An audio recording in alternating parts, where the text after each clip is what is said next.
Assalamualaikum warahmatullahi wabarakatuh. Assalamualaikum warahmatullahi wabarakatuh.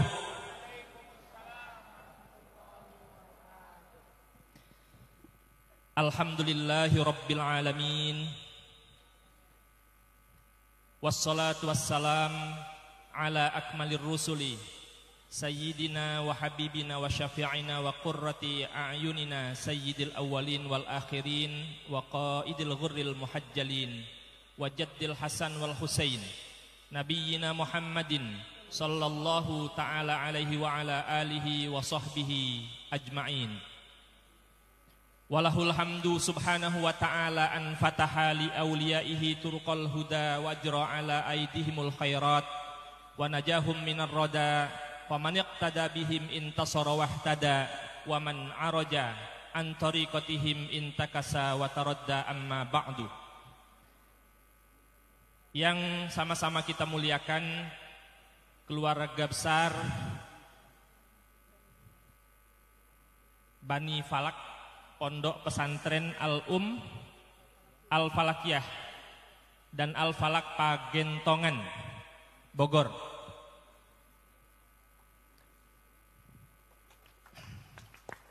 Tentu pengurus besar Nahdlatul Ulama, khususnya panitia Musyawarah Nasional Alim Ulama Nahdlatul Ulama dan Konferensi Besar Nahdlatul Ulama mengucapkan syukur alhamdulillah dan terima kasih sebesar-besarnya karena keluarga besar pondok pesantren ini mau direpoti, mau ditempati untuk kegiatan demi Pramunas Alim Ulama untuk mensukseskan Munas Alim Ulama dan Konferensi Besar NU yang akan dilaksanakan insyaallah pada tanggal 18 sampai 19 Maret 2020.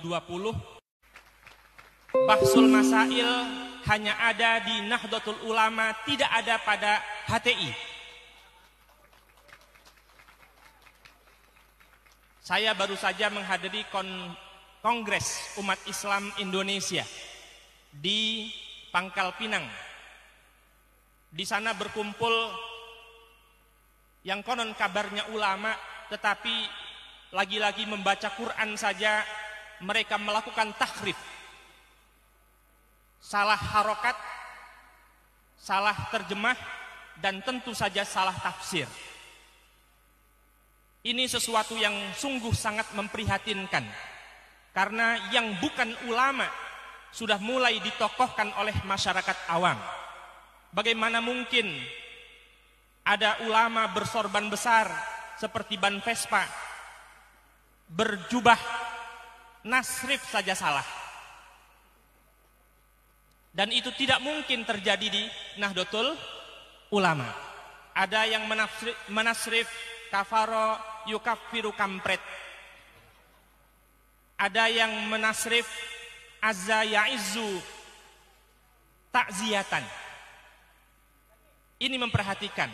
Dan kita semua yang hadir dalam Bahsul Masail ini insya Allah adalah orang-orang yang memiliki keistimewaan soal tasrif ulumul lughah al-arabiyah yang jumlahnya sekitar 13 itu insya Allah sudah kita lewati. Tentu kita saja maklum bahwa setiap orang, setiap kita, setiap mereka juga memiliki kelebihan maupun kekurangan. Jangan dengan kekurangan kita minder dan jangan dengan kelebihan kita menjadi sombong. Batarul haq wa ghamtun nas, menolak yang benar dan meremehkan orang lain. Kita maklum setiap orang memiliki kelebihan maupun kekurangan. Namun jangan sampai orang yang sudah ditokohkan disebut sebagai ustadz, dikenal sebagai ulama, sebagai ajengan, sebagai kiai justru terlalu banyak kekurangannya. Tasrif saja tidak mampu. Na'udzubillah min dzalik. Para peserta Bahsul Masail sekalian, Bahsul Masail ini setidaknya memiliki 4 macam fungsi. Yang pertama adalah fungsi ilmiah, karena kita menyelesaikan setiap persoalan, termasuk persoalan-persoalan yang di tingkat nasional, yang kita akan bagi menjadi sekitar 3 komisi, yaitu komisi melakukan bahsul masail al-qanuniyah, khusus yang berkaitan dengan perundang-undangan, baik undang-undang yang sudah jadi untuk kita kritisi, kemudian kita sempurnakan, kita serahkan kepada DPR RI, ataupun rencana undang-undang. Karena tugas kita para kiai, para alim ulama, Nahdlatul Ulama adalah antara lain bagaimana membahasakan fikih kita ke dalam bahasa undang-undang. Kita sangat yakin bahwa kiai-kiai Nahdlatul Ulama adalah kiai-kiai yang memiliki rasa cinta terhadap tanah air dengan kecintaan yang besar. Meskipun para kiai membaca Al-Quran, didapati kata khalifah dan kata khulafa, kiai NU tidak pernah mengatakan sebagaimana di Kongres Umat Islam Indonesia, katanya di dalam Al-Quran ada kata khalifah. Mereka yang hafal Quran dari kiai-kiai NU tidak pernah satu orang pun akan mendapati kata khilafah sebagai suatu sistem pemerintahan terdapat dan tertera di dalam Al-Quran. Tepuk tangan. Ini lagi nyindir tetangga kita. Dekat dari sini. Iya. Tetangga kita. Ya supaya dengar.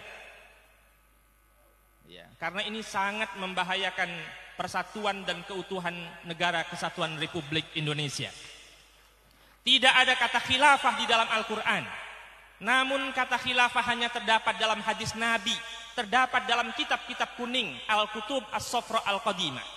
Kiai-kiai Nahdlatul Ulama, para pengasuh pesantrennya, mereka semua faham meskipun menemukan kata khilafah di dalam Al-Quran, mereka tidak pernah ingin mengganti NKRI ke dalam bentuk yang lainnya. Apalagi Al-Khilafah Al-Islamiyah Al-Alamiyah. Karena membentuk khilafah itu mustahil, aklan wa syar'an, menurut akal maupun menurut syarak. Umat Islam tidak akan pernah sepakat siapa khalifahnya.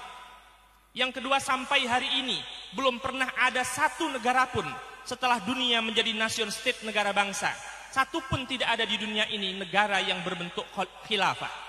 Apalagi khilafah Islamiyah Al-Alamiyah yang dipimpin oleh seorang khalifah. Yang ketiga, tidak mungkin membentuk sistem khilafah. Mengapa? Karena tidak akan ada kedaulatan satu negara pun dari nation state yang ada di dunia ini mau menyerahkan sejengkal tanah airnya kepada pejuang-pejuang khilaf itu. Pejuang-pejuang khilafah adalah mereka, adalah orang-orang yang sedang khilaf. Oleh karena itu tugas kita antara lain membangun negara kesatuan Republik Indonesia ini dengan membahasakan fikih ke dalam bahasa undang-undang. Tentu untuk hal-hal yang berkaitan dengan kepentingan umum. Yang ketiga, ada namanya bahsul masail maudu'iyah. Bahsul masail yang mengkaji hal-hal yang sifatnya tematik. Saya kira seluruh peserta sudah memperoleh apa yang akan dibahas nanti dalam bahsul masail. Saya hanya menginginkan sebagai ketua steering committee agar berhati-hati di dalam memberikan jawaban. Janganlah kita memberikan jawaban karena dorongan hawa nafsu, tetapi betul-betul karena kesadaran bahwa kita ingin mencari kebenaran. Oleh karena itu di dalam bahsul masail yang di dalamnya terjadi perbedaan pendapat, yang di dalamnya terjadi perbedaan pendapat antara para peserta, janganlah perbedaan pendapat ini mengakibatkan kita berpecah belah. Berbeda perspektif, berbeda pandangan di dalam sebuah diskusi adalah merupakan suatu keniscayaan.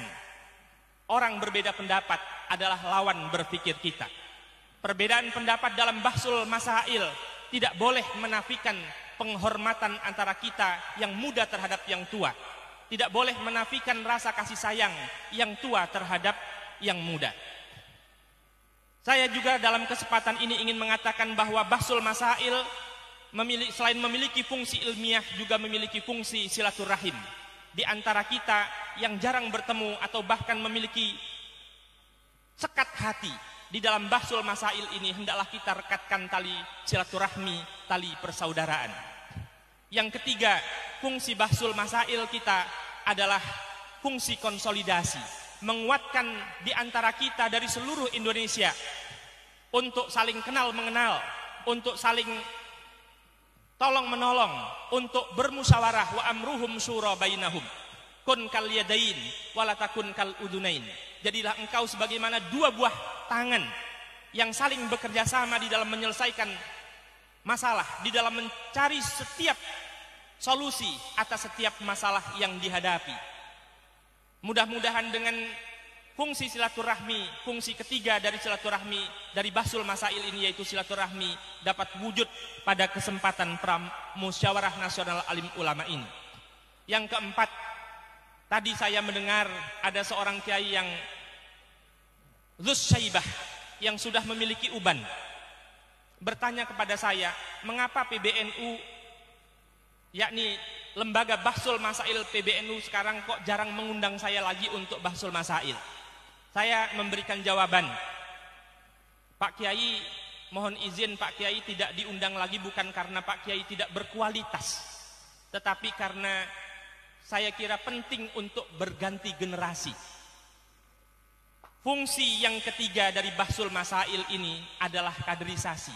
Kita ingin pesantren-pesantren Nahdlatul Ulama hidup dengan kiai-kiai yang cerdas, kiai-kiai yang memberikan solusi bukan berdasarkan menurut pendapat saya, tetapi memiliki referensi-referensi dari Al-Kutub As-Sofra Al-Qadimah yang mu'tabarah. Referensi-referensi yang bisa dipertanggungjawabkan bukan hanya di dunia, akan tetapi di akhirat. Oleh karena itu saya kira Bahsul Masail Pramuktamar ini juga melaksanakan fungsi kaderisasi di antara para peserta Bahsul Masail yang ikut pada hari ini, yang kelak memiliki tugas untuk terus menghidup-hidupkan pesantren. Pesantren adalah NU kecil, dan NU yang kita urus ini adalah warisan dari para ulama, warisan dari para aulia, yang merupakan pesantren besar yang eksistensinya, keberadaannya harus terus ada ila yaumil qiyamah.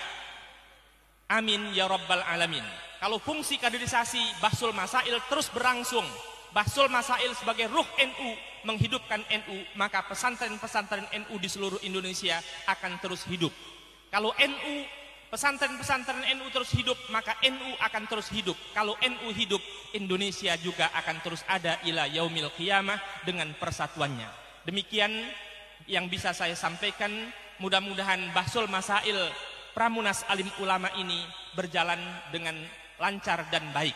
Mudah-mudahan Allah Subhanahu wa taala mengilhami para peserta Bahsul Masail untuk memperoleh jawaban-jawaban yang bisa dipertanggungjawabkan menurut syarak. Demikian wallahul muwaffiq ila aqwamit thoriq wal faminkum. Wassalamualaikum warahmatullahi wabarakatuh. Waalaikumsalam warahmatullahi wabarakatuh. Terima kasih.